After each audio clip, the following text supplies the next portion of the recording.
Hello again, everyone, and welcome to another edition of the Inside Lowell Daily Pulse, the Friday live edition of the Daily Pulse. I'm your host, Teddy Panos, coming here from the Well Point Studios in downtown Lowell. It is Friday, January 9th, 2026. I keep writing 2025 on all my checks and all my other correspondence, but it is the year two of the Daily Pulse, year two of the Daily Pulse Live, and this is the first episode of the year with the Pod Squad. Half the Pod Squad. What happened? What happened to Mick? It's just Michaela time, buddy. Greek time? Or Michaela? Is there a difference between Greek time and Michaela time? Yeah, Greek time is like maybe 10, 15 minutes late, and then there's Michaela time, which could be anywhere. Just whatever, half an hour to 3 hours. I don't know what happens, man. She's on her way. She's parking. She will be here in a second. I figured we'd get rolling for our audience that is there live, but we're excited to have Mike Bacigalupo, one half of the Pod Squad. This is worse than an empty chair. It's me and you instead of you. Yeah, you and I. We could definitely cause a lot of trouble. Michaela Hondas McCarthy, the Hyphen, will be here any second. And look at that. Right on cue. Hello. Yeah. Hello, Hyphen. Hi. Happy New Year. Happy New Year's. How are you? Good.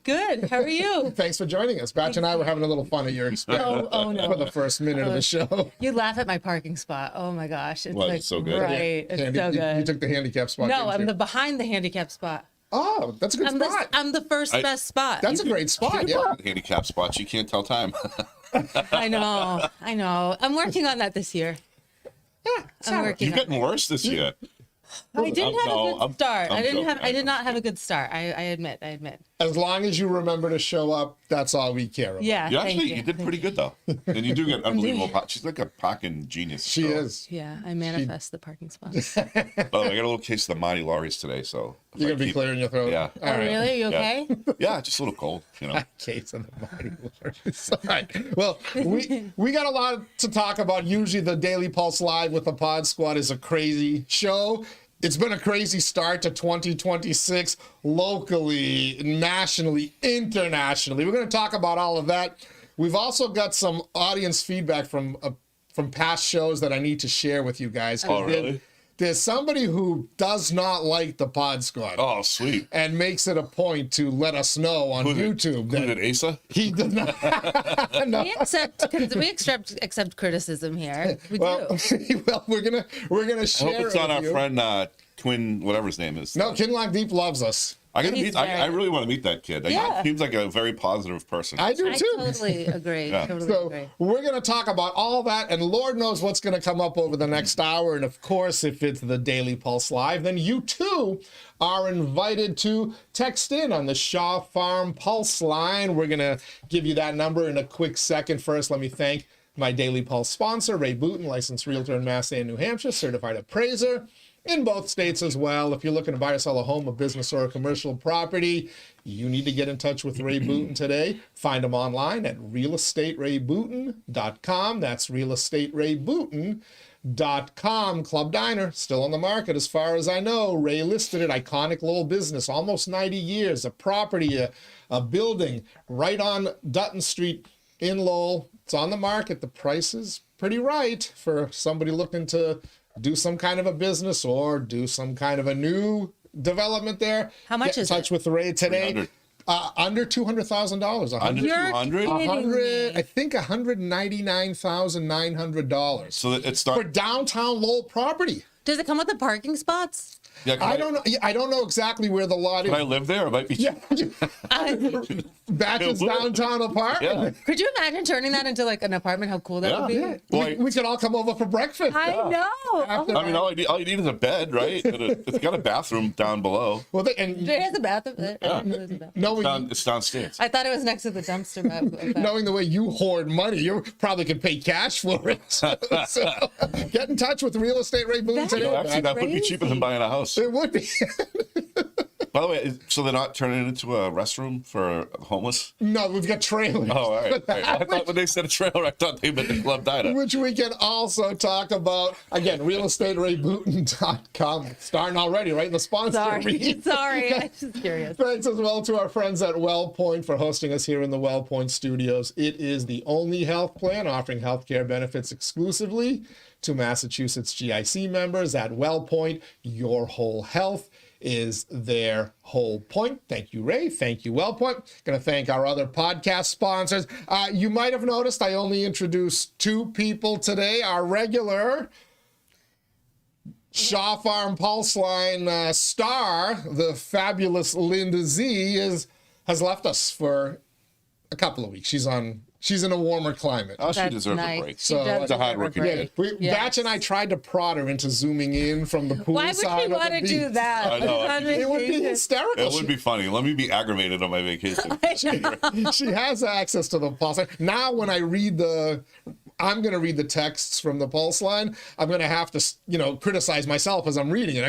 I have to self-flagellate as I do it. But we have been talking about the Shaw Farm Pulse Line, and let's pop it up for you here. There it is. Text us at 978-PULSE-IN. That's 978-785-7346. And our friends at Shaw Farm will deliver your feedback to us, just like they'll deliver all their farm fresh goodies right from their store to your front door. No time to shop?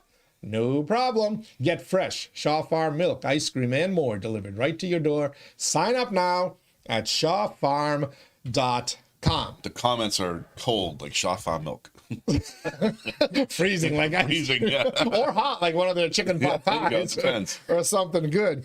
So, where do you guys want to start? Should we do it like chronologically in 2026? Yeah. So we've been gone for a few weeks. November 28th was the last time the 3 of us have been here together. Oh my God. Yeah, because you missed the show that we did with Batch and Lindsay, and then it was Lindsay and I think after the New Year, something weird. We did Festivus. We did Festivus. Yeah. We did another show besides that. We've had all sorts of... Oh, yeah, you weren't here. Han was here. Yeah. Yeah, Han pinch hit for you. Yeah, so that's right. It's been a long time, but it's only January 9th. We're 9 days into 2026, and already I think everybody's exhausted. It started January 3rd. We all woke up and found out that Donald Trump had what do you want to call it? Apprehended, kidnapped, stolen. The Monroe Doctrine? The leader, the Don Road Doctrine, the leader of Venezuela, Nicolas Maduro. And by the way, do I have to say it like all the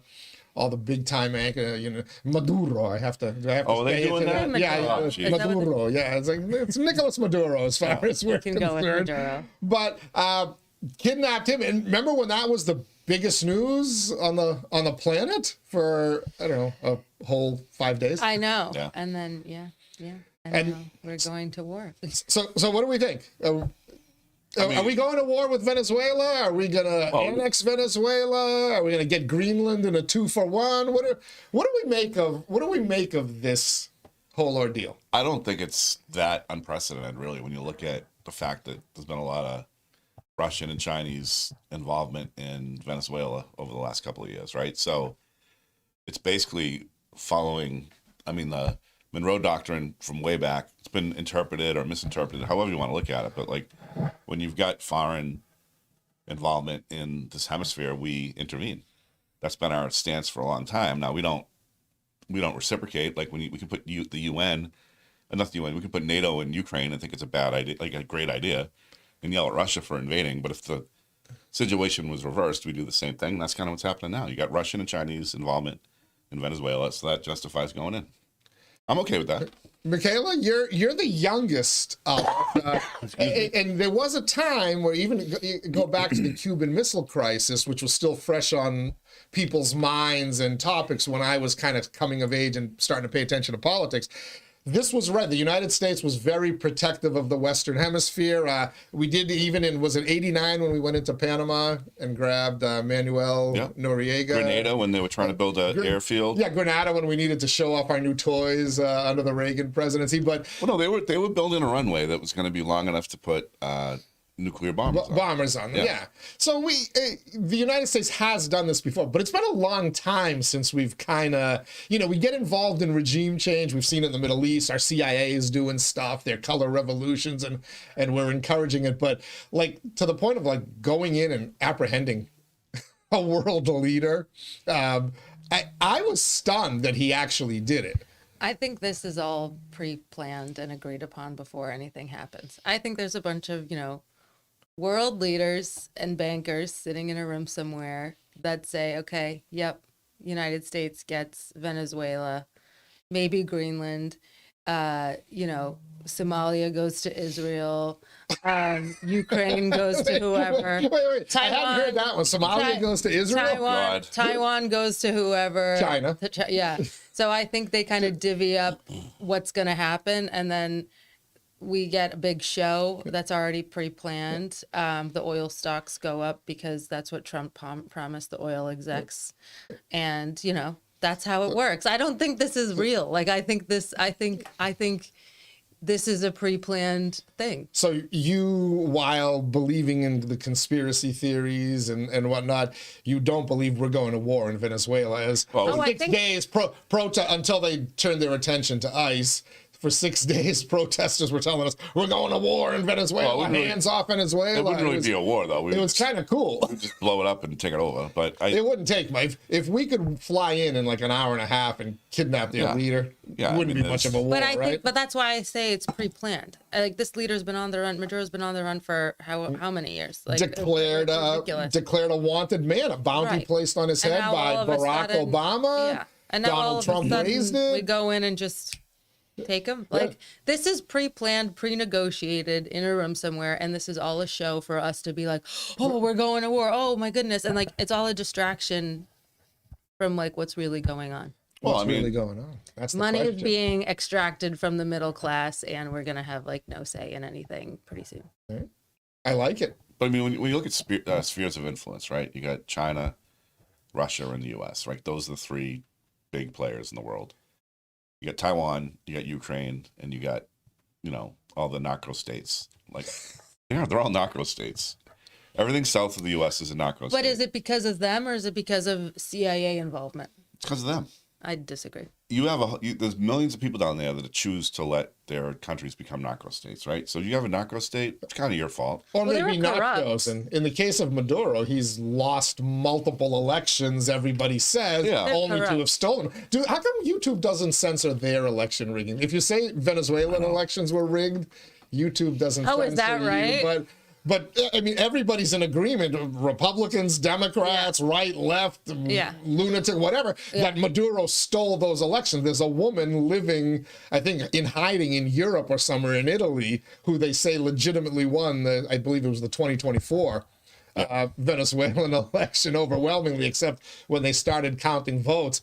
I don't know, something funny happened with the machine or ballot stuffing or whatever. Well, that was the whole Dominion thing, right? Yeah, Dominion involved somehow in Venezuela. There was a Dominion facility or some kind of facility. I don't know if it was like Dominion manufactured in Europe or whatever, and they were controlling elections. They found the Chinese parts in them and stuff. If you talk about them and say the year 2020 in conjunction, you get labeled a lunatic. If you say Venezuela, you're like, oh, you're a freedom fighter. But so we know elections can be fixed.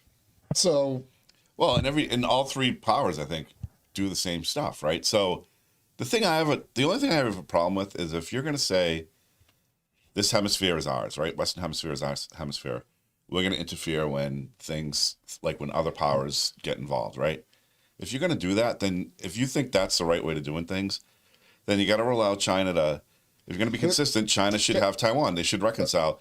And NATO shouldn't be in Ukraine, and Russia has the right to invade Ukraine. If you're going to be consistent. I agree. If you support the Monroe Doctrine, the Donroe Doctrine, well, what do you think Putin is thinking of, all his former satellites now becoming NATO members or playing footsies with NATO and whatnot? I get it. I'm not entirely comfortable with getting Maduro. Okay, I'm okay with that. If it stops some of the drug flow, if it stops some of the Chinese influence, I'm okay with that. But us like handpicking the next government, running the country, it never works out. It's never worked out before. No matter where we get involved in trying to take over a country, Iraq, Afghanistan, Syria, Lebanon. Why do you think it doesn't wherever. work out? Like, why do you think it doesn't work out? Because ultimately people don't like foreigners No telling them what to do, right? Kind of like people don't want illegal immigrants telling them how they want their country to be run. You don't want illegals to have a say in your country. These people don't want the United States to have a say in their country. Get out of our country. How the Greeks were saying that forever, right? 50, 60 years ago. We're lying to them too by saying this is your government. We just want to make it stable, and then we're out, and you can do whatever. That never happens. We never leave. Yeah, a lot of this is performative, I think. But it's all I'm telling you, it's all pre-negotiated. It's all performative. Let's ask ourselves what hasn't happened yet. Something Maduro wanted to happen. The Epstein files getting released. He was calling for very far down on anybody. No, but let's look at what hasn't happened. That's just a distraction. That stuff doesn't matter. I'm telling you, it matters because it unfolds how these governments are all working with each other, and I think that's a big. You think these governments are working with Donald Trump? Yeah, they have to. They have to. Yeah, but do you think he's working with what's in their best interest or what's in in America's best interest, his best interest? He's making whatever deals he's promised to whoever helped get him elected. This is the way it all works. I don't think he has a ton of control because J.D. Vance is just waiting to take over. So they could kill him. I mean, they could kill him. They've already, Well, they can try to kill him. If they were smart, they'd, This is all.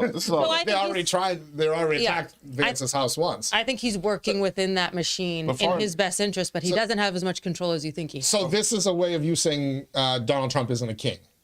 Can you tell all your leftist friends that in Lowell and elsewhere who gather every couple of months to protest no kings that Donald Trump doesn't have control? Well, he's doing these executive orders and making all of these, pen stroke things happen without Congress. I mean, the whole Venezuela thing without he's acting like a king. Yeah, but we haven't had a real Congress hasn't weighed in on anything since World War II when it comes to foreign involvement in troops and stuff. I mean, it's kind of. Aren't they required to? Yeah, but they haven't done it. They haven't That's not an argument for them not doing it. I know, but you can't say Donald Trump. It's really everything that's happening in Venezuela is consistent with U.S. foreign policy. So did Congress have any say really over Ukraine other than funneling money? They didn't get to decide the weapons. No, but they had to vote. No, they had to vote and decide to. They voted to give money. Yeah, exactly. But anytime we've had troop involvement in the last 70 years, Congress has never. Well, I think maybe they did in the Gulf War. They authorized it, but that was after the fact. We don't authorize. We used to have to authorize troop and we don't do it anymore. Because they give you there's a window where the president can act. Is it 30 days? Korea, or whatever the police state, right? That was the first. You can act for a certain window without congressional approval, and they found the loopholes to do it. This Venezuela thing, it's not a Trump thing. It's just a standard U.S. foreign policy. Afghanistan, we didn't have to do anything. No, we just went in. It's not a. You have to. There's things they have to like in World War II, we voted to go to war. The last declaration of war was World War II. Yeah, but we've been fighting wars. We just haven't had a declaration of America is going to war. But so we didn't declare war on Afghanistan? Yeah, the process. I don't think so.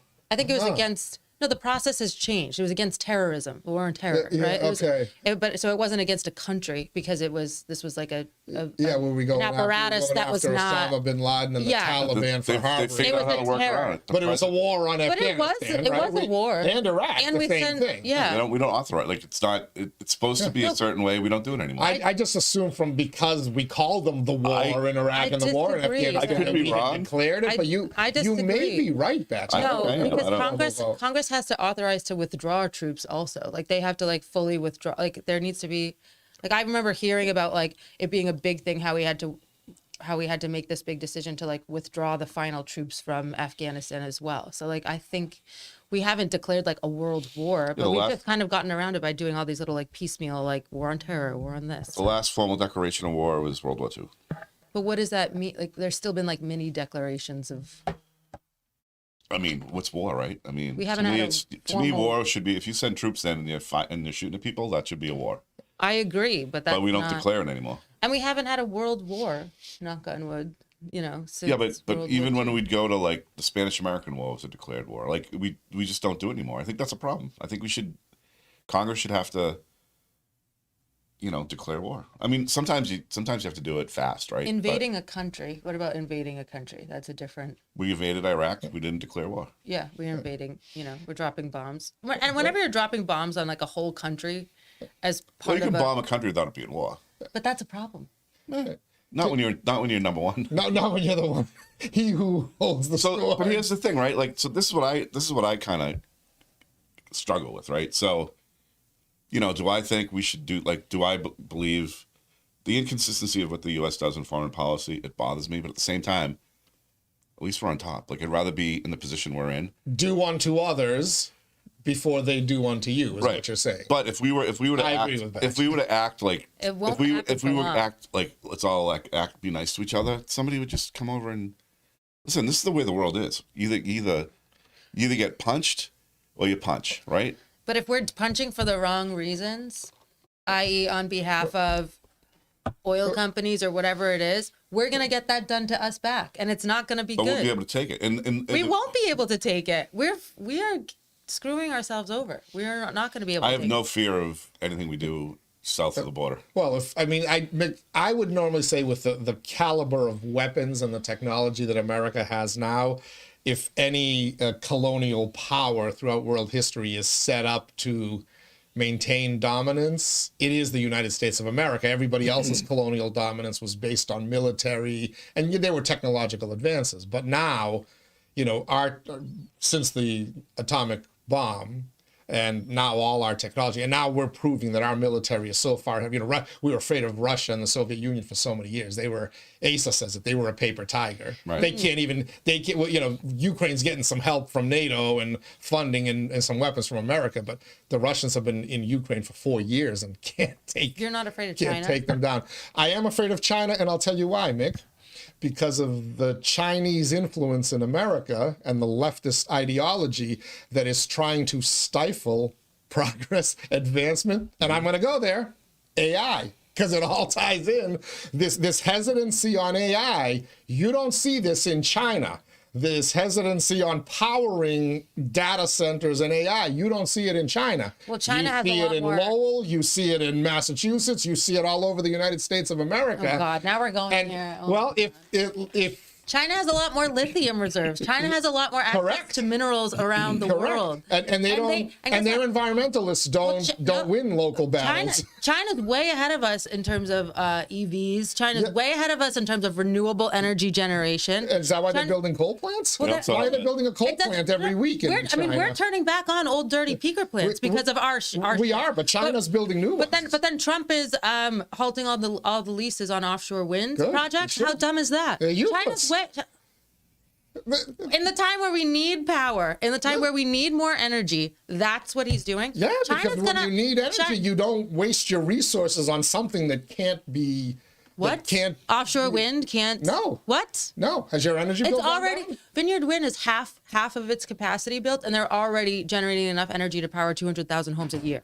Period. And they're only halfway built. What percentage of our Massachusetts power grid is it, and what is it costing us to It's get to much that cheaper. pathetic? I mean, okay, How look. is it much cheaper? If you look at your Michaela, look at your electric bill. All right, we're gonna have to do a whole other show on this because we're gonna do a whole other. We'll do a whole show just dedicated to this, and I'll be prepared with numbers and Okay. facts and all Sure. of that. Go- But do for it. you to say that it's useless is stupid. I'm Look- sorry, it's stupid. Just people don't take my look at your electric bill. If you saved your electric bills from 3-4 years ago, look has at your nothing electric to- bill. it has nothing to You do- tell me No. if the preponderance of wind energy and all these other new things has helped your electric bill go down. What part of our electric bill goes to investing in more gas infrastructure? What part of our electric bill is a direct result of the volatility of gas prices in the world marketplace? Michaela, we're stopping gas pipelines in the United States, in Teddy, Massachusetts. Teddy, Why let's do is this another time. Why is the Let's electric do this bill in another time. Massachusetts higher than in other states in in the union? Why in California is it higher? Why in Illinois and New York is it higher?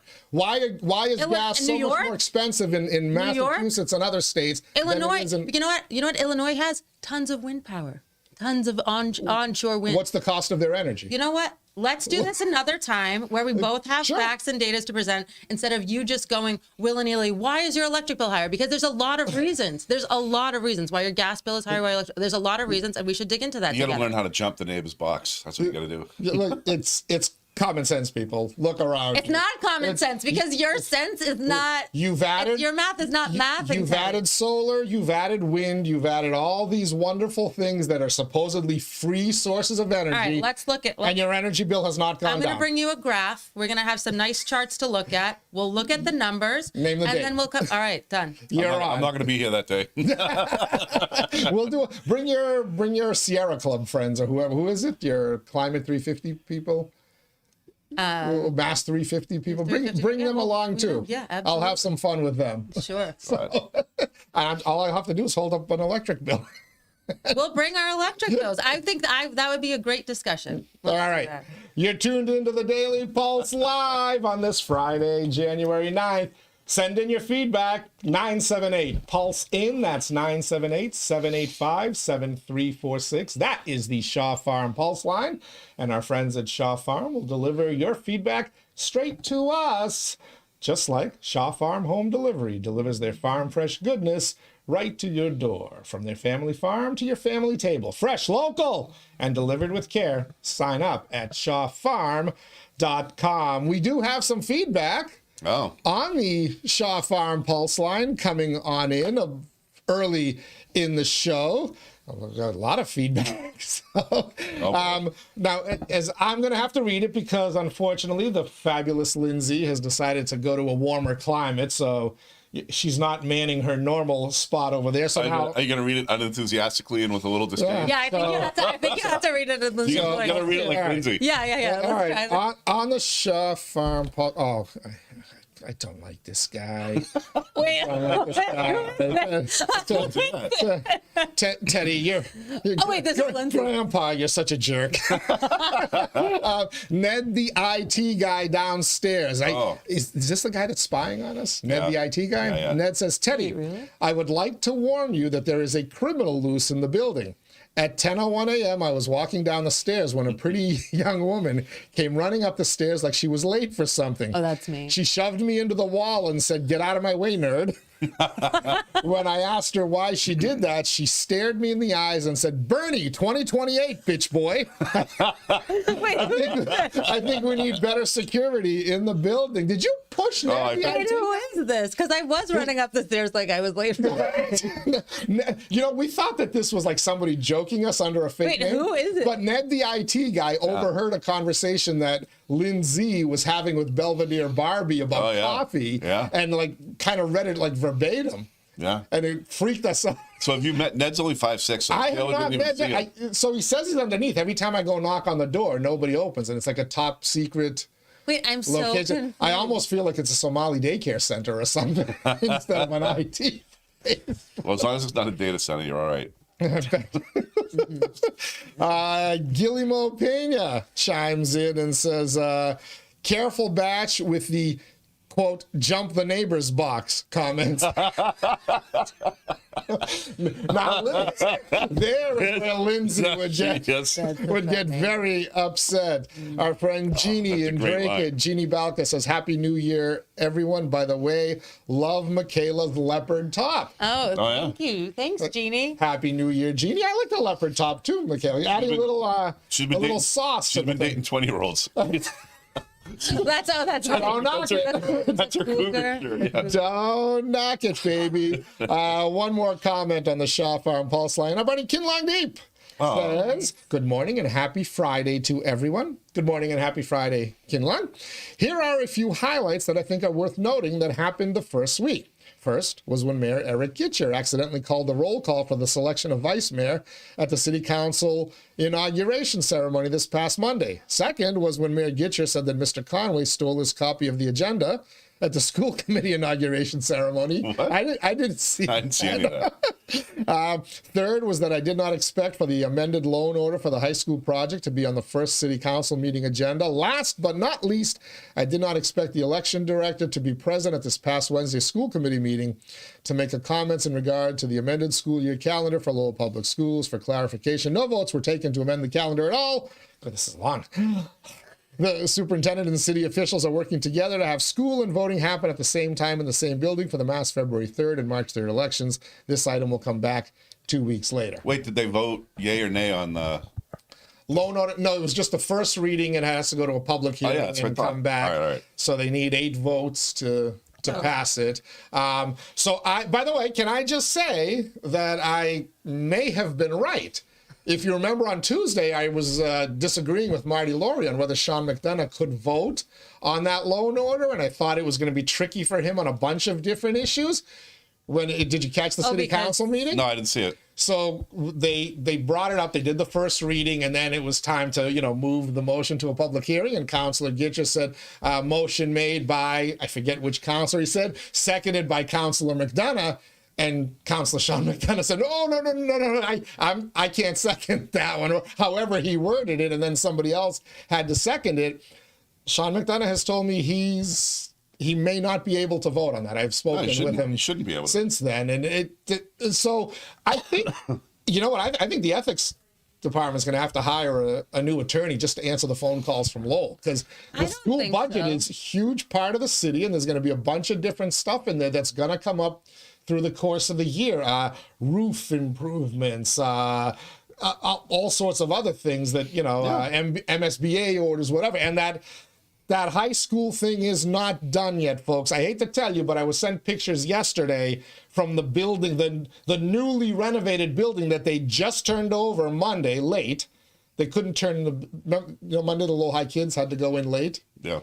They didn't start at the regular school time because they had to turn over the new building and inspect it or whatever they had to do. Like, they couldn't do it during the 2-week school vacation. Yeah, that would have made a lot more sense. I digress. Anyway, on Wednesday, I start getting photos of ceiling tiles with wet stains, water, and towels absorbing water on the floor. Old building. Over the but newly renovated old building where the roof is leaking already.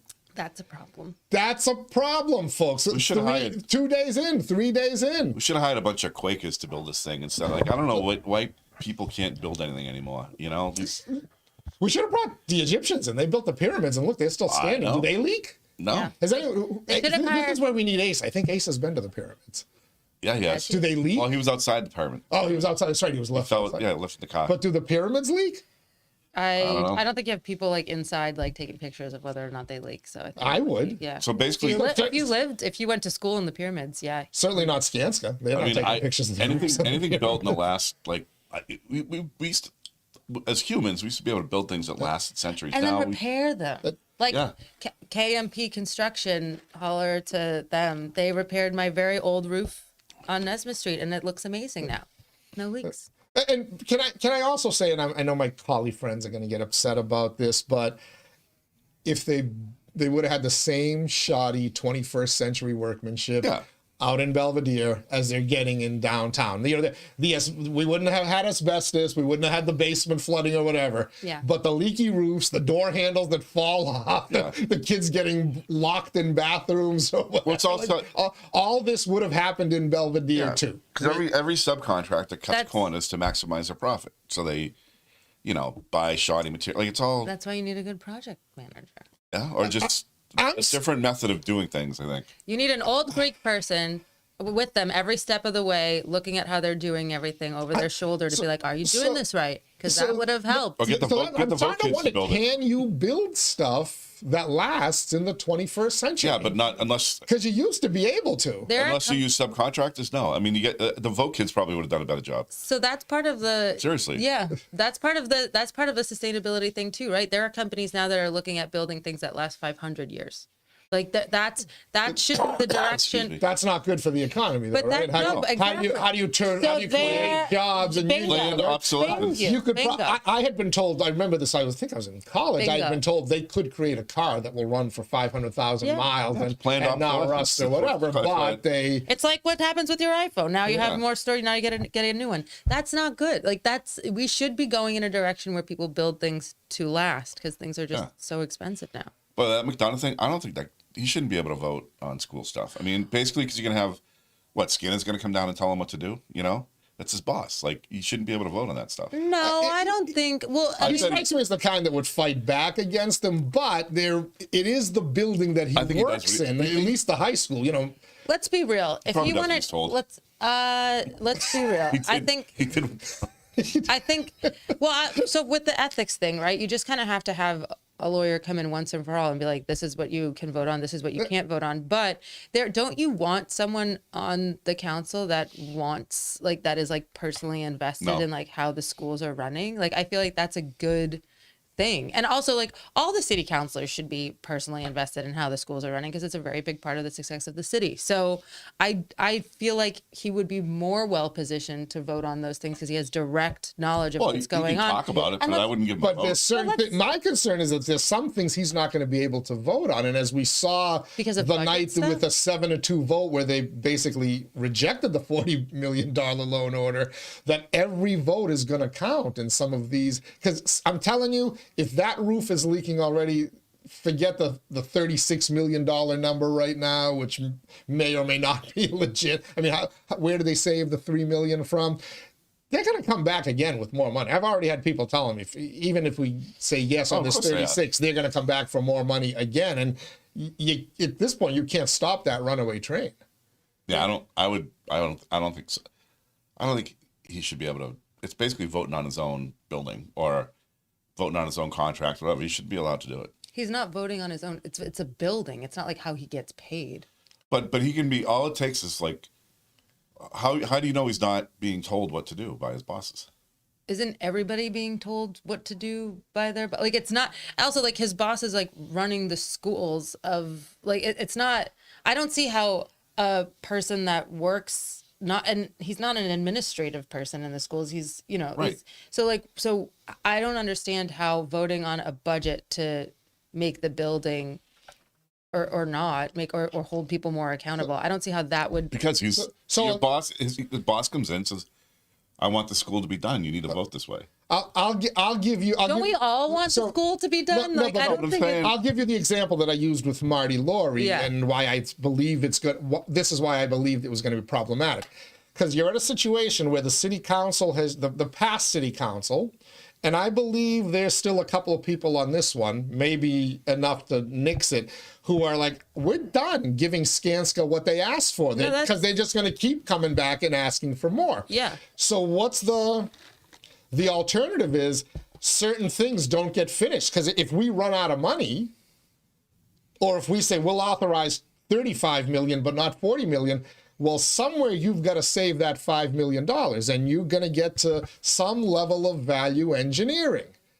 And now, how do you decide where you're going to value engineer? For instance, the department that hypothetically Sean McDonough works in, or his wife, she's a teacher at the high school that she works in. What if they're the ones who still have not seen their current location, their current classrooms, the current promised technology and whatnot? What if the stuff that affects them directly is part of the work that's not finished yet? Then he's voting in his own self-interest, which, again, I trust them all to make the best decision for the city of Lowell. But as long as you're going to have ethics laws, this is going to become a challenge. This is the point I was trying to make Tuesday. And, even people who told me I was wrong, like after people were calling me after the show dropped the news, said, Teddy, you're wrong. Teddy, you're wrong. This and that. Later in the afternoon, I got an email that said, Teddy may be right.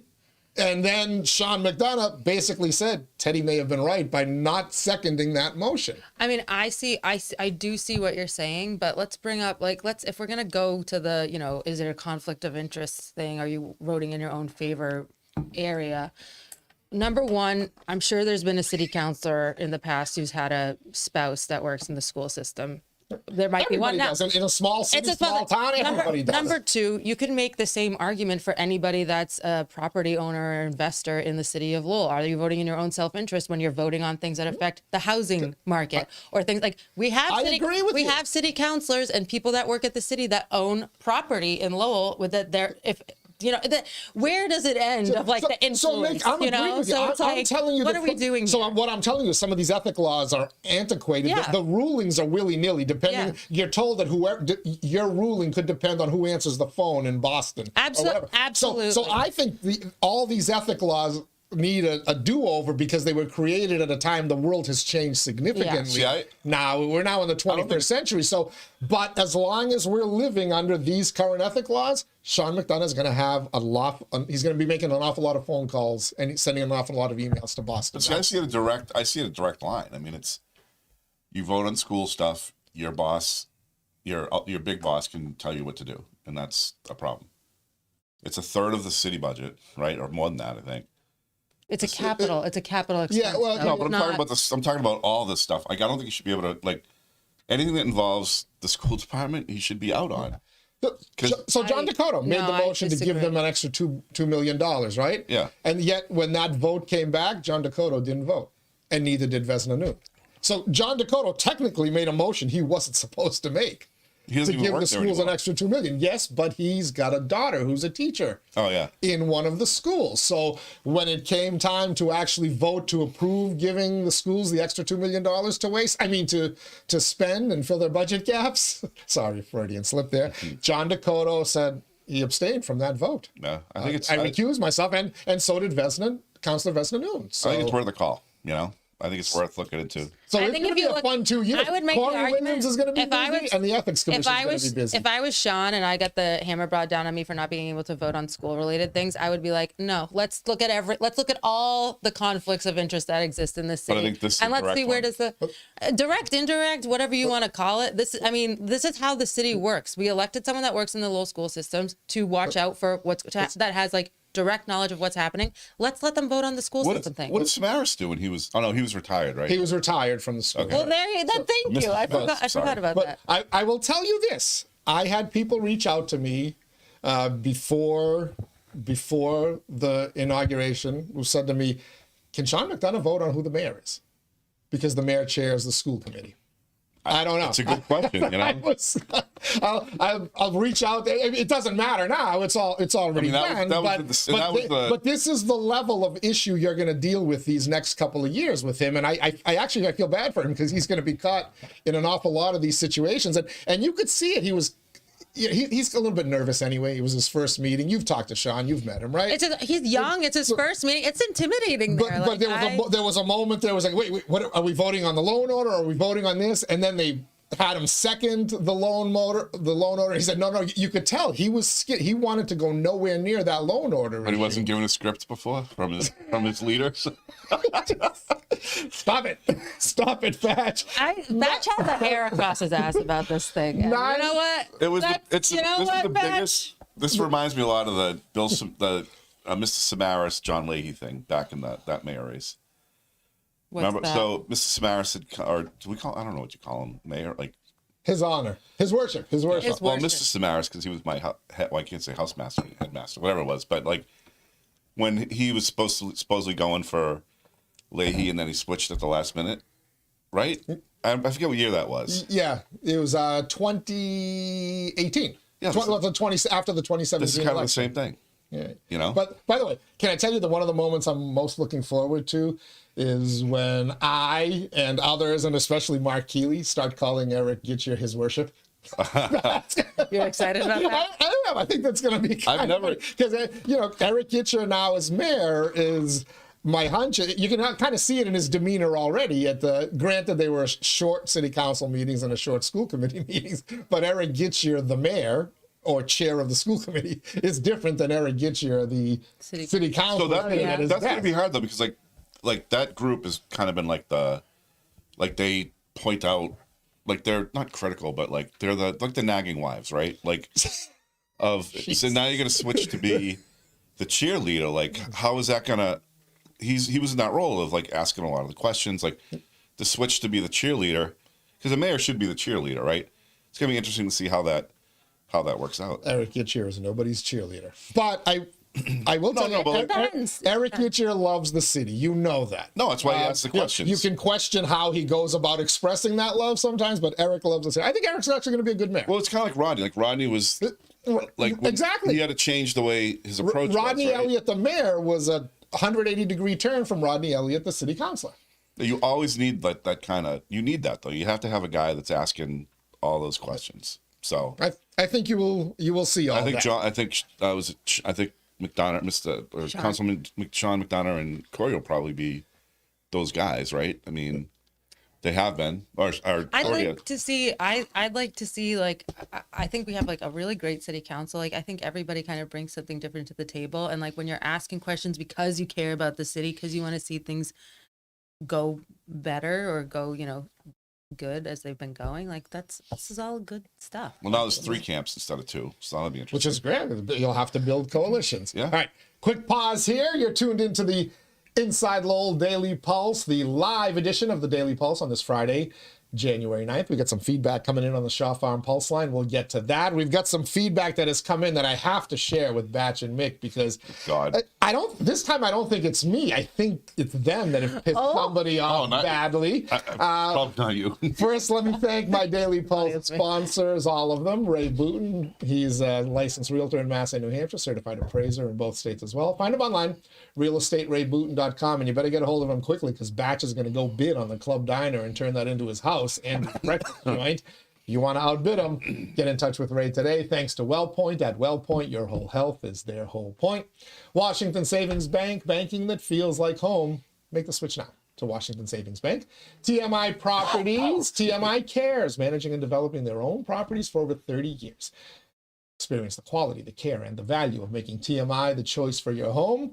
Mahoney Oil, it's Filler Up Friday. For over a century, our friends at Mahoney Oil have been keeping families safe and warm throughout Greater Lowell and Southern New Hampshire. And last but certainly not least, our friends at the Greater Lowell Community Foundation, improving the quality of life in our communities through strategic, impactful philanthropy. It's Friday, so if you want to get your feedback in, text the Shaw Farm Pulse line. Text 978-PULSE-IN. That's 978-785-7346.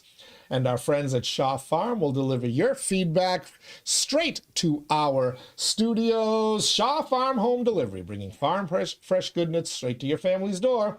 Sign up today at shawfarm.com. I will have actually Warren Shaw, the ruler of Warren Nation, and his beautiful daughter Lindy will be joining me on Monday. Oh, that's awesome. We'll talk a little bit about Shaw Farm Home Delivery. They've got their brand new website. They're really ramping up their home delivery service, and it's more than just milk being dropped off on your doorstep.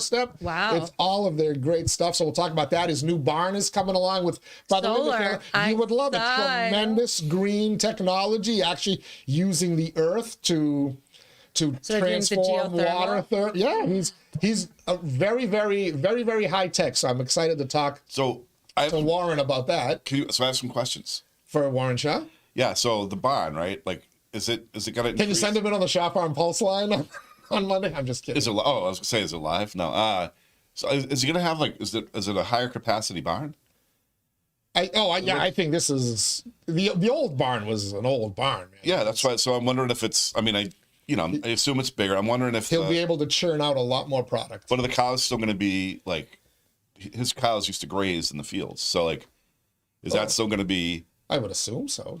So in most milk operations, right, in the big ones, they don't. They just they feed them. They say in they're fed like feed or whatever, right? But his cows were always grazed. Free range. Yeah, so I'm curious if that's going to change. All right. Well, Warren, if you're watching, and I forget to ask that question Monday, Bach has asked it. Yeah, because I know there's, is he scaling up or is it still going to be the same kind of, like one of the reasons that milk tastes so good is it's like. It's a natural. It's natural. And the cows are happy. Yeah, no, so I don't expect it to change, but I'm curious about that. And then, a happy cow is a productive cow. Yeah. And then I'm wondering too, like, because, like, do they use their, there's a lot of manure that gets produced. I'm wondering if they use that on the fields and stuff. Like, I never get a chance to talk to them about the whole. You have a lot of good questions. If manure is good for the fields, perhaps we can get the Lowell's communists, instead of standing on the Lad Whitney graves, they can go over and stand on Shaw Farms and hold their protest. No, but it's a really, like, I think, if I'm not mistaken, I think Stomping is good for it too. I think it's a very sustainable method that they use. I mean, it's good milk, but like it's a good land use. There's a lot of good things about the way I think he does his operation. So all right, let's go to the Shaw Farm Pulse line, because we do have some more feedback coming on in. Our friend Jeannie Balka says, Teddy, you are spot on correct. Being a teacher and serving as a city councilor presents a significant conflict of interest. You're basically serving two masters. You're on the city council setting policy and budgets for the same entity, the school system, that employs and pays you, creating a very inherent conflict of interest. By the way, Jeannie was a teacher in Lowell. I think she also served as a school committee member in Drake. I don't know if she taught in Drake cool. or not, but she knows a little bit. Ned, the IT guy, is back. I'm going to read this in the fabulous Lindsay's voice. I hate this guy. Let me do a Shaw Farm read, too, in Lindsay's voice. Yeah. Shaw Farm home delivery. Fresh from their farm to your family. Milk, ice cream, and more. Delivered right to your door. Sign up today at shawfarm.com and taste the farm fresh difference. Yeah, Grandpa. Ned, the IT guy, I hate this guy, says, Teddy, you could put a real scare into a few Tuesdays ago with Madame Merrimack. When I heard there would be a talking corpse on the show, I thought it can't be Tuesday. It must be Wednesday.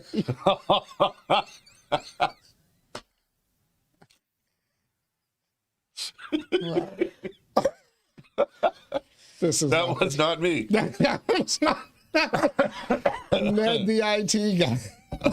Do you know who this person is? No, I'm trying. I went downstairs and knocked on the door. I told you I can't get in. I'm afraid it could be a front for like a Somali fraud operation. But anyway, do you guys want to hear about the person you pissed off? Yeah. And I think it's you, because I will tell you that the 3 quotes that came in, this person's only commented 3 times. Okay. All 3 of them were Daily Pulses, live or Pod Squad shows. Okay. They were all Pod Squad shows with you guys, not Leslie. Okay. Not Lindsay, not anybody else. April 4th, Mark Ronan, 4259 on YouTube. He comments on the YouTube channel so you can all see them.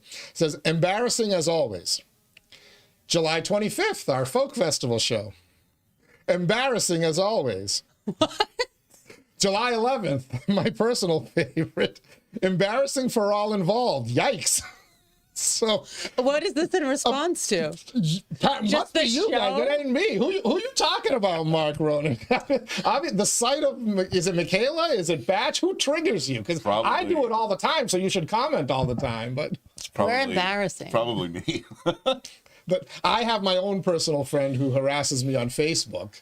He calls me a chowderhead, and so I had a little chowderhead. Yeah, I haven't heard that in a while. Who gave this chowderhead a microphone and whatnot? What's chowderhead mean? Well, it's just like old Boston chowder. An old. You're an idiot, but Okay. I haven't heard that in a while. But I poked a little fun at him one time, and he came back at me, and I went back, and then he gave me a list of. He goes, I grew up with great writers like so and so. And he listed a bunch of writers who, by the way, all like my posts. so I hate to break it to you, but these folks, they may not be as ideologically in tune with you as you think. Stephen Oliver. Stephen Oliver was the gentleman who took the photos from behind the Songus Arena. When we remember the story, he posted them on social media. About the development when we were going to hotel. lose this beautiful park and whatnot. Stephen said, Teddy, thank you for listening and for featuring my photo and comments on the podcast.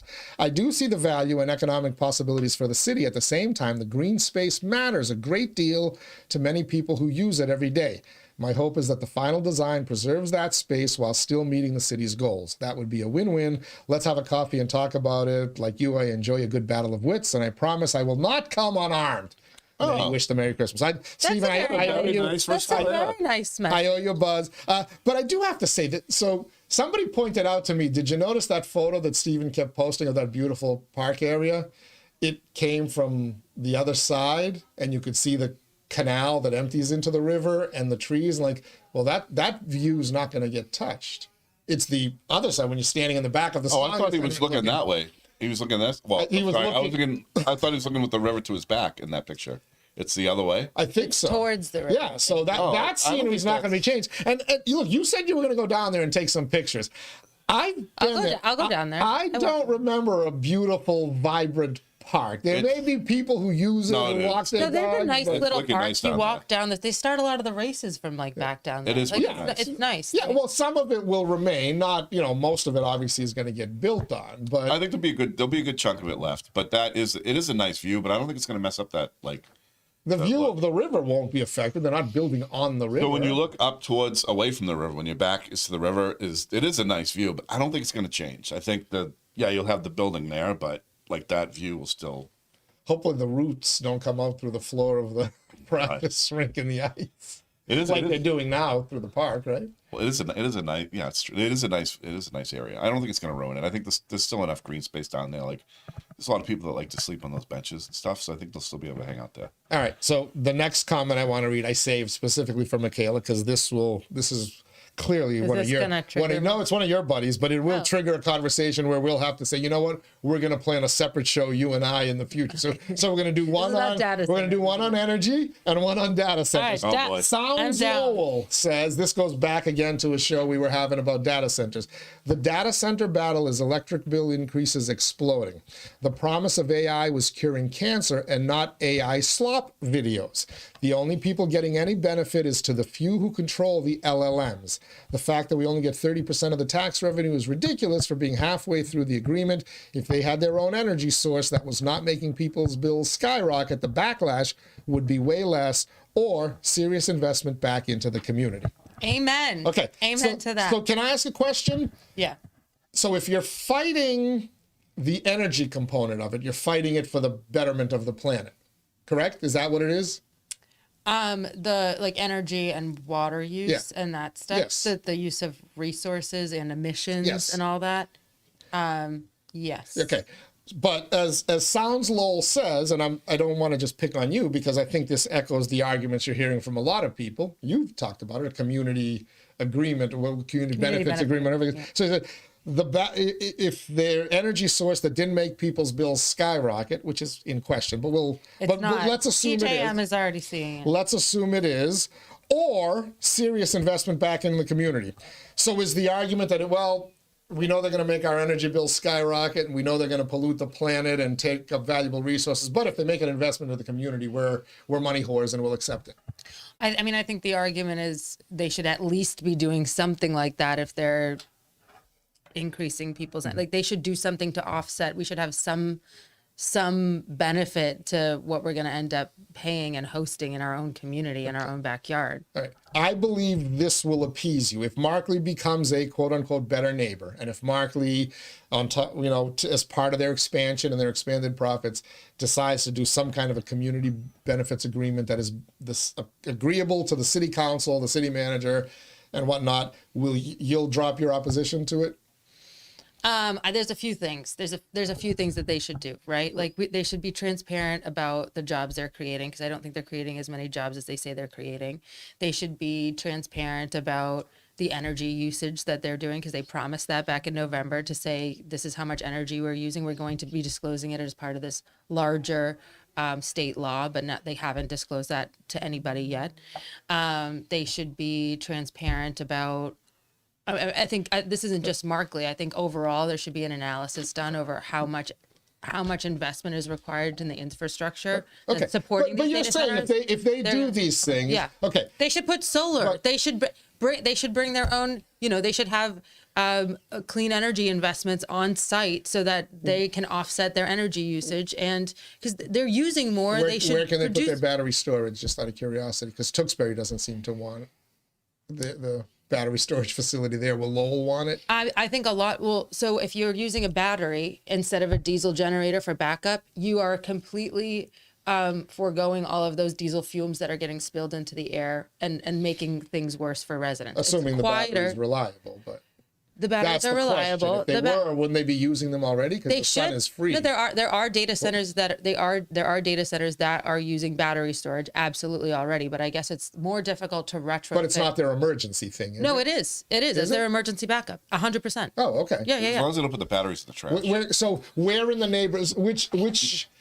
neighbor's yard should the batteries should the solar panels face? Should it be Bourne Street, Otis Street? I just want to make sure the neighbors are okay. They have a 300,000 square foot roof that has no solar panels on it. That makes sense. I think I have the solution. What if they makes the roof leak? What are they using Skansker in Suffolk? Have they put the solar panels at the high school yet? Oh. Yeah, they have. They have. Which building? The new one. It's over the new the gym, over the gym. The gym. Yeah, okay, yeah. all right. I think I have the solution. So we all know that recycling isn't real, right? It just goes in the same landfill. Yes. Like how the two pickups or whatever. But we separate it because we feel good about ourselves. Yeah. We're saving the planet. I think they should put a big incinerator and put all the cardboard into it and generate their electricity by burning trash. But who's that going to be next to? The guy that complains all the time. So, with the big fan. But assuming they do, they start to become better neighbors, and yes, they make a community benefits agreement that gives the city of Lowell back some money. You think your environmental friends, you think your buddies at Mass 350, you think the lady who drove in from Boston from the Sierra Club, do you think they'll be okay with it? Is it 350? Do you think they'll back up? It's Mass 350. 350 of Greater Lowell. 350 of Greater Lowell. What's 350 for? I don't understand. 350 parts per million in the atmosphere. It has to do with the the CO2. That was the CO2 levels when they were born. Well, no, that they want to keep it at a certain level instead okay. of increasing it as we are going to be doing. Well, don't worry. We're going to get the mileage tax on in Massachusetts to take care of that. That's the worst idea I've ever heard. But there should be. Why? The people who don't work don't give a shit. They're not driving. No, because you know who's going to pay for that shit? We are. Yeah, like people like us. The rich are just. The middle class always pays. Yeah, the middle class always pays. All right. Sorry, go ahead. Yeah. No. I was just saying there should be discussions around that. They should not get a city tax break. They're getting a state tax break already. They already did. They should not get a city tax break. Well, city and tax state break TIFs go to hand in hand with city the property tax and EDIP, which is workforce creation tax break. So when you say I don't believe that they're creating the jobs, they say they actually have to report each and every year of the to jobs. the state agency. It's the Mass Office of Business Development. Oh, I I'd love to believe, see that. That there's the state, if you get one of these EDIP tax credit things based on job creation, which goes a long way into the TIF agreements as well, you have to report you have to tell them ahead of time how many you're going to create, and then you have to report To the state or the city? to the state. Because that's a state tax benefit. The city's tax benefit is property tax. I don't know if It's the TIF. I don't know if they necessarily get the jobs reports or not. I don't think But the they're- cities work hand in hand. I know this for a fact. They work hands in hand with the state agencies that kind of combine these tax credits. So for the TIF, so the state of Massachusetts is doing the sales tax credit. So like they don't have to pay sales tax. That's part of it. But the city tax credit is a TIF, and that works with the state agency somehow. Yes, they kind of go hand in hand. So if I did it's called the EDIP, Economic Development Incentive Program. Oh, or cool. something to that effect. Okay. It's like So I you're could talking request. special ed. Trust me, I know all this stuff. Okay, so that data does live somewhere. It does live somewhere. Okay. And by the way, Sounds Lowell, you also said the fact we only get 30% of the tax revenue, that 30% is a lot more than the entire street in South Lowell pays in I'd tax. rather have- And it will be 100% at some point. And if it's 100% of an expanded, more valuable facility, you can see the benefit. I'd rather try to keep them here so when the TIF expires, we haven't chased them out. That's my concern. I will say too, though, I think it's important to note that this is an inherited problem. Like the council and the manager now, like I don't think most of them were here No. for this. Yeah. So I think it's not like this just came up now. No, but the city council does have a responsibility now to ask more Right. questions But about they this didn't- expansion. But this wasn't there. They didn't create this. No. They've inherited this. No. And the prior Same thing- councils approved these 27 diesel tanks. This council needs to approve the fuel going in. Right. Yeah. That's the catch up. So, I mean, it's pretty safe to assume that when they gave the approval for the 27 tanks, the fact that they were going to actually fill them with diesel fuel. Right. The 27 generate. The backup generators. Yeah. Yeah. But the fuel storage is a different tanks story. are what are holding them, right? The generators are what do the thing, and Yeah. the tanks are what hold Correct. the fuel to do the thing. All right. And the same thing with the high school, by the way. Like I don't think there's anybody on that council that was there when they or Rita Mercier was. yeah, but she was a college. She voted for Yeah. oh yeah. Colley. Yeah, the pro-Colley people. Oh wait, what about Vesna? No, Vesna Vesna Noon was there. Vesna Noon was. So he's the only- He won on there. He's the only one that was a downtown person. Yes. That's on there now, right? Yes. Okay. So. Yeah, so that's an inherited problem too. All right. It's 11:05. Last call for your feedback on the Shaw Farm Pulse line. Text 978 Pulse in 978-785-7346. We'll keep it open for another couple of minutes. You send your comments. Shaw Farms will deliver it straight to Lindsay's phone, even though she's in Florida and ignoring us. Shaw Farm home delivery. No time to shop. No problem. Get fresh Shaw Farm milk, ice cream, and more delivered right to your door. Sign up now at shawfarm.com. Guillermo Pena is back with a couple of comments. Guillermo Pena says, I thought Mass 351 was the number of cities and towns in Massachusetts. It's 351 is the amount of municipalities in Right. Massachusetts. So But it why has did they nothing choose to- it Mass has not- 350? it That's has the nothing carbon to- level. That's the carbon level. That's so many superintendents there are.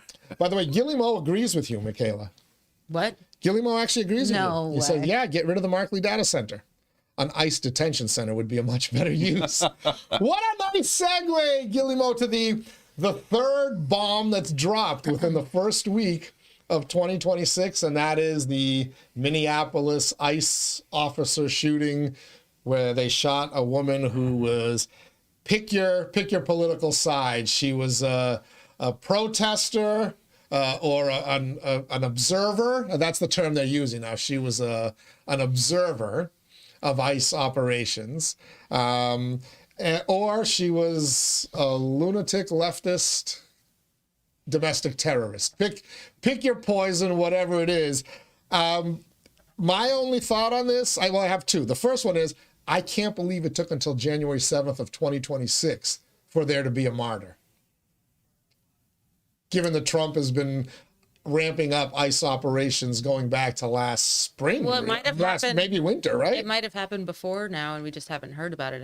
Has it made No, we would major have heard news? about it. There was a There guy. was some. Oh, Yeah, the there left was has been some- dying to fight this battle, haven't and they? you're just jumping right into the culture war of it all. You're Yes, just I jumping am. right into it. You know, Yes, I am. you know what's fascinating? No, I saw an article on. It was breaking down. It was I think was it the BBC, but somebody they take videos that are online and they show you which ones are AI and which ones aren't. And there was like a ton on this incident that were all. And they were showing you how they were doctored and everything. It was crazy, like showing like just and they're showing like the backgrounds so you could tell what images were adulterated and everything. It was pretty interesting because there, you know, some of them, you know, show this lady doing crazy stuff. Other ones show her being completely. So it's hard to see like what actually happened, and the angle matters too. Like there's one angle where There's one angle where it looks like they're on the side and not in the front. there's an one where angle. she's right. I mean, the bottom line is, listen, you're around armed people. Don't fuck around. But this is the thing. So my whole issue of this entire thing is that you have someone coming up to your car. The ICE police don't have a badge. They don't have any accountability. They're, But you know that they're ICE police. I don't know. Let's be serious, Michaela. These people are. This They woman's come up job. through the door and are This that's woman's crazy. job was to let people know where ICE was going, their location, blow the whistle. There's a whole training. We now know she was a trained ICE observer. What does that even mean? You tell me. What kind of tell me, training? you used So it. how does her car end up perpendicular in a road? Is it perpendicular? Yeah, perpendicular, not parallel. In a road where there are a ton of ICE officers trying to conduct an operation. That wasn't just by accident. It wasn't just her car though either. Weren't there other cars? Yes, there were, because there were other people It looked like they were. involved It looked in like they there. were like parked there Okay. in a way So- that made sense. So let me ask you a question. If you walk out of here today and a Lowell police officer is arresting somebody outside a bank for what the officer suspects is a bank robbery, are you allowed to go up and get yourself between that officer and the person that they're arresting? Are they like on foot? Like But I don't care. Are you allowed to interfere in any way Well, it's you not can a- it's not a observe good from a idea. distance, but are you allowed to interfere, to put your body, your car, your whatever between that officer and the person that they, for whatever reason, are trying to apprehend? By the law. What if you do it by accident and you don't know what's happening? What if you're just like Then if somebody living yelled, under you the- can stop. Stop. So when it is firmly established, and it already has been, that this woman was impeding ICE operations all day, this is what they do. She didn't just show up in that neighborhood by accident. This woman, Renee Good, I believe was her name. So the question is, was she doing something illegal? Is Yeah, that she your was question? interfering with a law enforcement operation. Now, you can disagree with that law enforcement operation, but the way you show that disagreement is you call your legislators, call your whatever, you try to affect change legislatively through elections or whatever against the laws. You do not have the right to impede a law enforcement operation. I don't mind them sitting on this. If they're on the sidewalk yelling and stuff, whatever. Sure. But Yeah, you- that's But you can't like walk into the middle of it. How did her vehicle end up perpendicular? We've all seen the video. How did her vehicle end up in that position? Did she spin out? look. No, she pulled. Was she pulling out of her driveway? No, she lived in Canada, didn't she? I haven't. I don't know if that's true. I haven't looked at like the whole video of it all, but the videos that I have seen, they walked up violently to her car, tried to open the Told car. her to get out. Tried to open the car door. These are like, I know you're saying like they're ICE and you know They're law enforcement. They're sworn in federal law But why don't they enforcement have a officials. badge number? And why don't they have a person like it says your name, it says a badge number? Because people like this lunatic. No, it's because they dox can them. go in and shoot someone with zero account, and they have badge number and this on their face.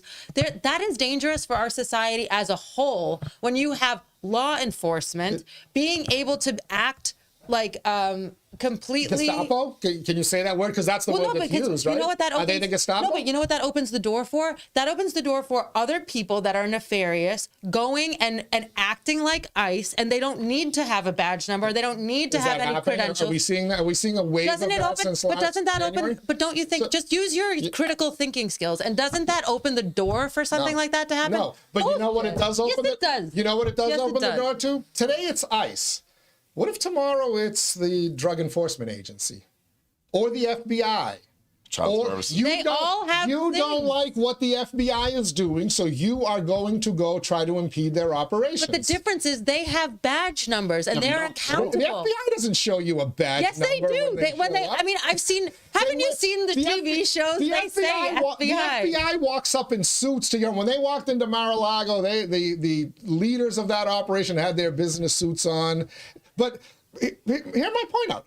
You're right You as a don't like what citizen. ICE is doing. Whoever out there doesn't like what ICE is doing, you're opposed to this. Does that give you the right to impede their operations? Does that mean you can impede DEI, FBI, DEI. Secret Service, DEI, I'm sorry, DEA? Can you impede the Massachusetts State Police? Can you impede the City of Lowell, Town of Drake, and Town of Tewksbury Police in there? Because I will tell you that this is the leftist, this is what these groups do.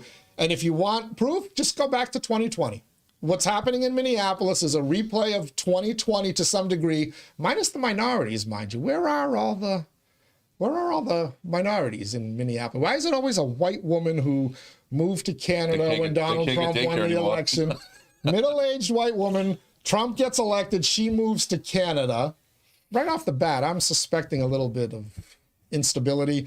Moves back, moves from Missouri to Minnesota, and somehow ends up with her car perpendicular in the middle of an ICE operation where law enforcement says she had been doing this all day long and impeding them.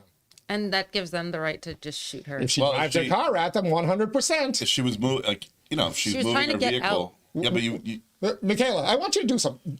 I'll look at the video. Go drive the wrong way down a street in Lowell, like a long street in Lowell. Go to the boulevard, drive the long way down the road, and when the police officer pulls you over and tells you to stop, don't stop. When the police officer says get out of your car, don't get out of your car. What do you think is going to happen to you? Why would we encourage this behavior? Can I someone don't think explain they that to me? would come and shoot me in the face. They I might. don't think that's what they would do. So if the officer got to your trunk, the second officer came and got to the front of your hood, and you started you backed up your car and then started going forward, what would happen? If I'm trying to like leave the scene, and I think they would call another cop car to stop me. But what if you? Isn't that But what if the usually- officer was directly in front of your car? He wasn't. He was on the side. No, he was in front of the car. I think he was on the side. If you look at the video, he was in front of the car, and she went right at him. Depends on which. It's again. I think he was on the side. If you want to Hard see to it, really see, you know. Yeah. So this and let's just let's just think about what this conversation that all of these people are having across the United States now is doing to everybody, right? It's kind of like a hot button issue. There's a left versus right aspect of it because, you know, she's from Canada or she went to Canada. She's a lefty, whatever. We're all getting hyped up. Oh, it's the side. No, it's the front. No, it's this, that. This is like, I'm not going to use I'm not using the word distraction to take away from this woman's life. She's now dead. She's been shot. But she like has a 6-year-old daughter. A 6-year-old daughter, like horrible tragedy. Like this is. She didn't have a job apparently because she was. But like, so here we go again. You know, but like this does seem like, you know. Meanwhile, we are doing whatever in Venezuela. We're doing this. So like, I think it is. So who created the distraction? You brought it up. Yeah, but who encouraged the ICE protesters to take to the streets of Minneapolis once Homeland Security announced that as a result of the tens of billions of dollars of fraud that they've already uncovered, we're going and grabbing these folks who are here illegally and are committing this fraud? Who told them to take to the streets? Minneapolis's and Minnesota's leftist leaders. Mayor Jacob Frey, Governor Tim Walz, and Attorney General Ellison. So they created the distraction. So if you want to talk about it as a distraction, ask yourself, why would an American politician encourage people to put themselves in a situation where they might get shot? And did they take that moment once this woman died, they got their martyr, this woman is dead, did they take a moment to say, oh, we encouraged her to go to the streets. Can we at least, while being mad at ICE and asking for an investigation and whatnot, can we tell people, cut the crap, because if you run them over, you might end up like this woman? No, they doubled down on it. So you tell me what's happened. I think there's in a way there's almost encouraging the behavior to get this to happen. They wanted this to happen, Batch. Thank you. Yeah, They got their wish. This woman was. They preyed on people who are mentally ill to some degree. Again, if you're going to leave the country because somebody got elected president, you've got some issues. We see them in Lowell. There's a million of them. They're all held in King. They didn't all go to Canada, right? It's like there's a level of when you pack up and leave with a 6-year-old daughter because somebody who you don't like won an election.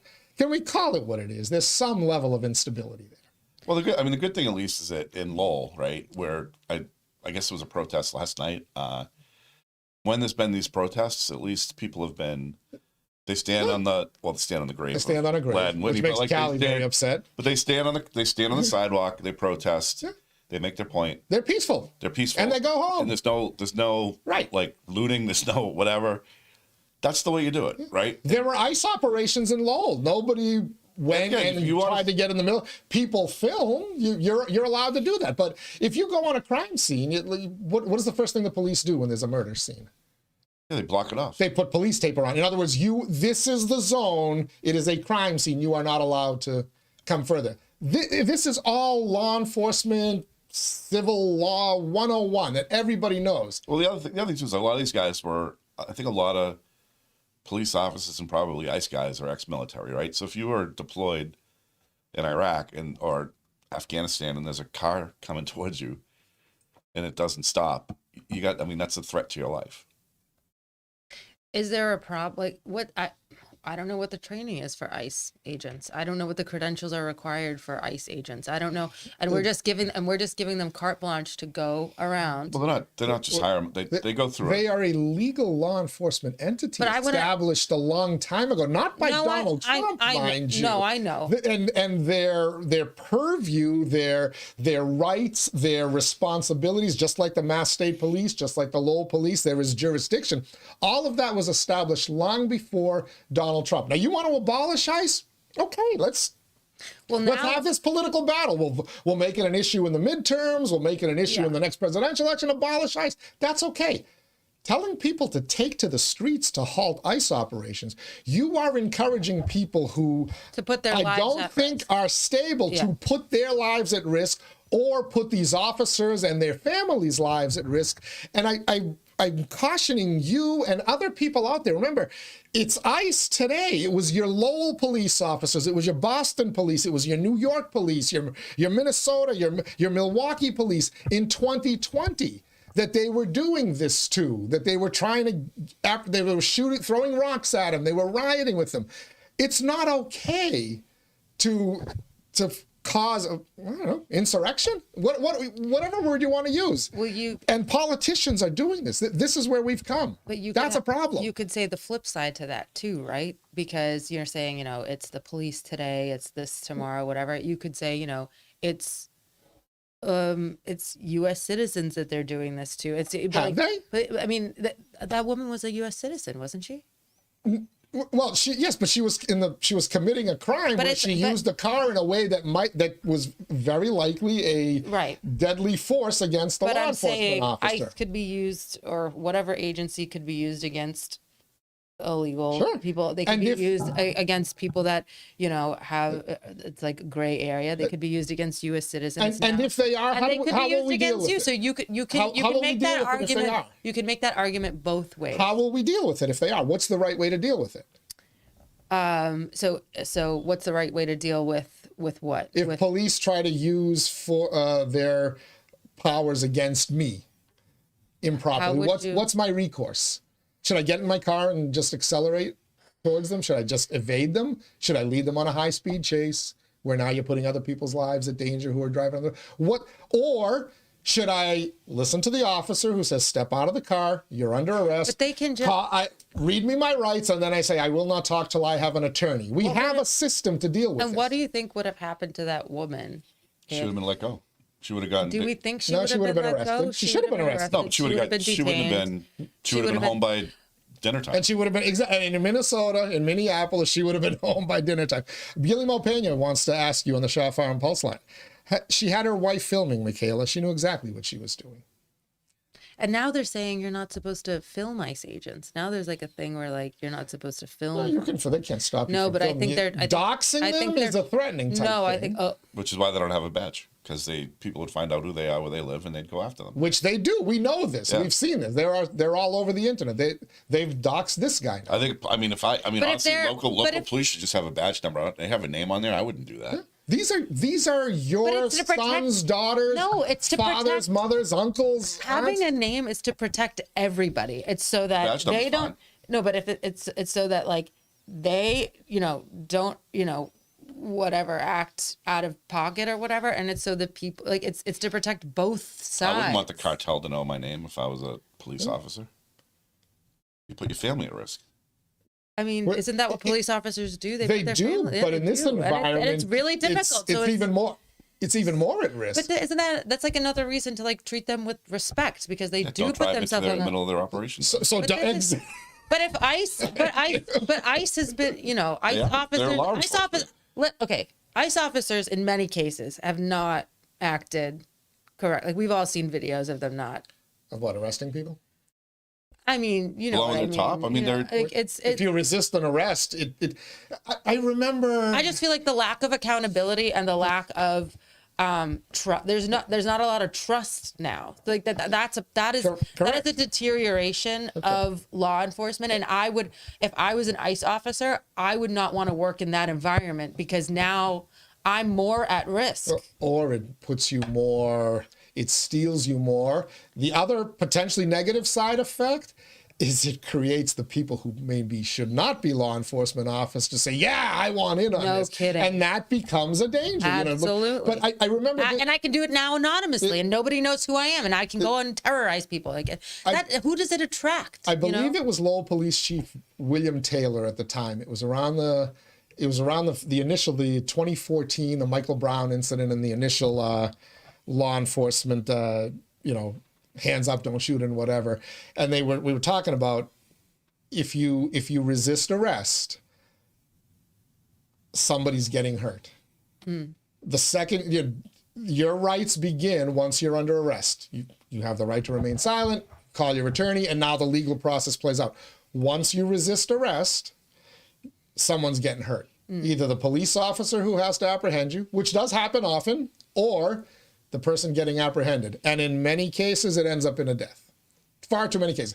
Can we at least just try to avoid that? Can we at least just tell people, if you don't like ICE, go ahead, protest, don't impede, elect people that you think will stop this, abolish them. Your next, Donald Trump was elected. Whether you guys like it or not, Donald Trump was elected in 2024. You haven't accused the election of being stolen, so he was legitimately elected. He didn't make a secret of it. He said, I'm coming after them. And he is. It's how a democracy works. And it's not the first time that, ICE has been, during the previous administration, they were rounding people up too. It just I don't remember it being as... Not this publicly and not to this degree, but they were. I mean, the numbers were for a while there. The numbers were equal. I think it's surpassed it now. But this isn't. Barack Obama, I think, deported 8 million people in his watch. Granted, he had 8 years. Donald Trump has only had 1 in this term and 5 total. But 8 million is a lot of people to deport. Who was he using to deport them? No, I get it. He was using ICE and Homeland Security. So what I feel like in this administration is the trust between are they acting? So once you are arrested, or what happens after that? I feel like a lot of trust is broken there because it's very unclear. Am I going to get detained? Am I going to get sent to this? Awesome camp? point. Great point. So that's a legitimate point. So how are you expecting people to have that same don't resist arrest? It'll be due process. You'll get treated fairly. You'll be out by midnight or you'll be out home by dinner time. That trust is broken because a lot of rules haven't been followed, and that's. Well, we don't know if the rules have been there's a million court cases flying around, and eventually and it's hell for these people. So there's a system that plays out, and you whether you like it or not, you have to let that system play out. That's all I'm telling. But he should stick to the system and not have all these stories out there where it's he says he is. The people were going to school, they were dropping in, and now it's. Well, the main one of the big issues too is the path to citizenship is pretty hard. As it should be. It should, but it's not. I don't think it's always clear or easy for people to become U.S. citizens. Yeah, people that are working, people that are going to school, people that have jobs, people that are. My father and my sister figured it out. And my father had a high school diploma. That was a different time, though. That was a completely different time. Yeah, well, we actually cared about who was coming into the country, and we wanted to make sure they could work rather than take care of themselves, rather than become a burden on taxpayers. And in worst case scenario, as we're now seeing, open up this incredible level of fraud where you're stealing American taxpayer money. We all talk about the elderly and Medicaid. You realize in Minneapolis, they stole, last count, $9 billion, and it's a lot more, I promise you, in Medicaid money intended for your parents, my parents, our grandparents. For sick kids with autism, they fraudulently set up things. This is what this is all about. Donald Trump sent ICE into Minneapolis again because of the fraud scandal. I won't even use the word Somali because it's not just, trust me, the Somalis may have been the kings of it in Minneapolis, but it's all over the country. We saw the fraud in Mattapan. I guarantee you when they open the books in Massachusetts, you will see so much more here. God knows who's doing it. And fraud enforcement in this state is not a priority of the governor. Not at all. Well, but it's our money. It's taxpayer money. So when you're working, when there's a corrupt system that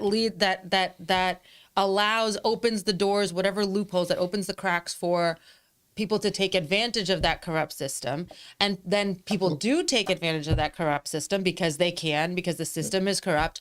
Why are we now punishing the people that are working within that corrupt system instead of demanding? Because they shouldn't. But instead of demanding, fraud is fraud. Yeah, but if a bank lacks security, I can't just walk in. If the teller at the bank leaves the door to the vault open and then goes to the bathroom and I'm the only person there, I can't just walk in and take that money, Michaela. Yes, the teller's going to get canned, but I should get arrested too. If the security officer is saying oh yeah, we have lax and between 10 and 2, you can just kind of walk in. So then the security officer gets arrested, but that's working within a corrupt system, right? Because the corruption is being encouraged. Correct. Okay. So should we arrest the people who are allowing the corruption and enabling it? Yes, turning out there? So Tim Walz should be arrested. There you have it. Michaela Hondas McCarthy. Arrest Tim Walz. Well, Maybe you know, Ilhan Omar. he should get no, but you know what? He should get a trial. He should get a trial. Yes, he should. There should be an investigation. Well, there is. Did you know? But he should get a fair shake the way Sure. everybody else Yes. should. Did you know about this corruption? Did you encourage it, or did you? And I'm not saying he did. I don't know. But for all of this widespread fraud to have happened, someone at the top must have known about it. And they should be held accountable accordingly. Thank you, Michaela. We agree. But it shouldn't be the people. But now you have. Everyone now should you be have. held But accountable. now you. But you. What you have, Trump is sending in Homeland Security, ICE, to tackle the people, the specific, like the everyday people that are just walking That around. opened Whatever. the daycare center. So why? They opened the daycare but center. why- They didn't- But now you're causing all of this violence on the streets or amongst like the people, right? And you know. Why? That's not by accident either. That's sowing discord amongst the population, and that's not an accident either. Go after the system. I will assure you that I'm willing to bet that they're going to go. That Tim Walz will be charged, and Well, they maybe should a have whole an bunch of they should others. investigate But that them. doesn't mean you let the fraudsters go away. And if they are not legal citizens of the United States, or if they were granted citizenship under a different pretense, boom, get them out. It's too bad If there's they not a were way to granted like audit citizenship, these. they should stay. They should audit these governments.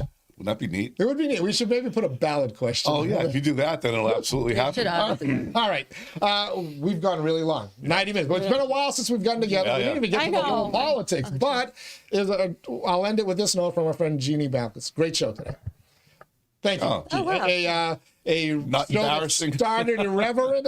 I don't know what Mark Ronan's going to say, but Mark, when you say it's embarrassing for all, can you say who is embarrassing? Is it me? give Is some it more. Badge? Give Is us it some Nick? specifics. Is it all of the above? We want to know. 'Cause Yeah. I think you're pointing it at Nick. I don't Yeah, know. we don't want Negative to feedback's be fun. embarrassed. That It is. Negative feedback is great. Yeah. I love it. That's what it's all about. Hell, Mark Ronan, I'll invite you on the show for Christ's sakes. Michaela Hondas McCarthy, Mike Bacigalupo, the bod squad. Definitely not the buds out of my head. Not you. Not over here. We missed you, Lindsay. If you're watching this from a pool or a beach somewhere down there, I've never seen her wherever hair the hell look so you good. are, we miss you. Your spot looks empty, but we tried to fill it up for you. And I hope I did you justice when I was reading all the negative feedback. The way I we missed think you, would read it. Lindsay. I do. It's so empty. It is empty over there. Look at that. It's now covered with stuff. I know, but nice Christmas. Without Well- Lindsay standing in front of it, looking disgustedly at me. Not to say- How are we going to draw maps on there? He says maps can't be drawn on that board Well, we'll anymore. get rid of some of those Christmas cards at Oh, there you time. go. But thank you to Batch. Thank you to Mick the Pod Squad. Most of all, thank you for tuning into the Daily Pulse Live.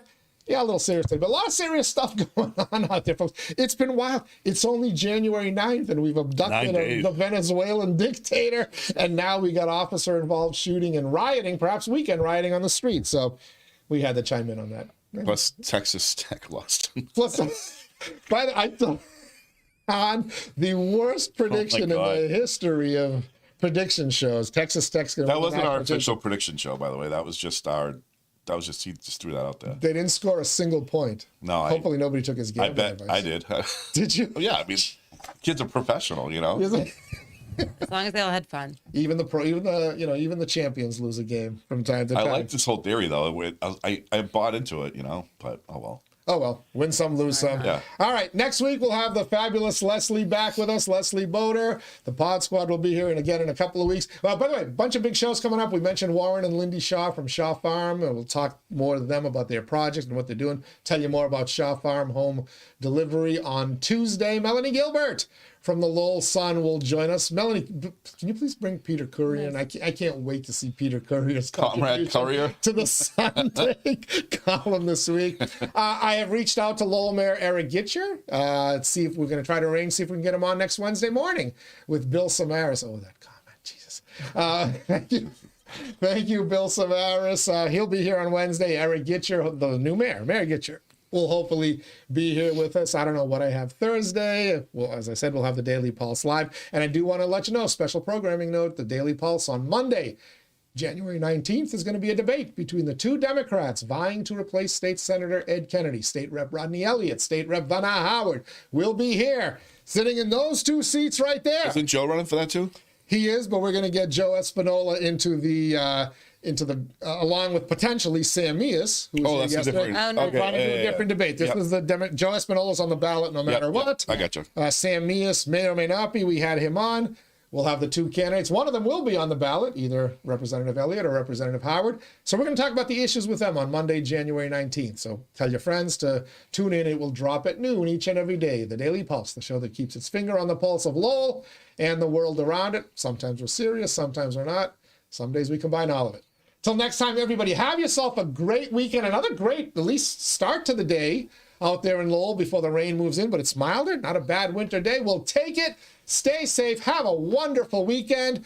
Don't go impeding any law enforcement officers, even if you're going to protest. Do it peacefully. And we'll see you on the other side.